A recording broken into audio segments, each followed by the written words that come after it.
Vi er ved krydsmærket og første mærkerunding. Og det var Kvindelig Sejlklub, der kom først rundt. De havde timet det lige nøjagtigt til linjen. Og det samme gælder Speculine. De kom på styrbordhalse.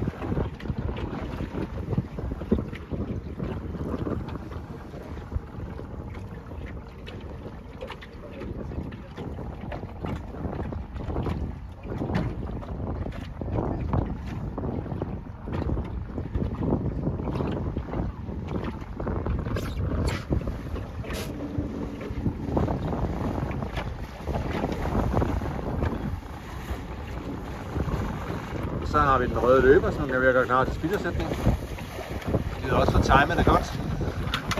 Og det havde luffe også. Så det passer lige til krydsmærket. Og så skal der slækkes ud og falde af.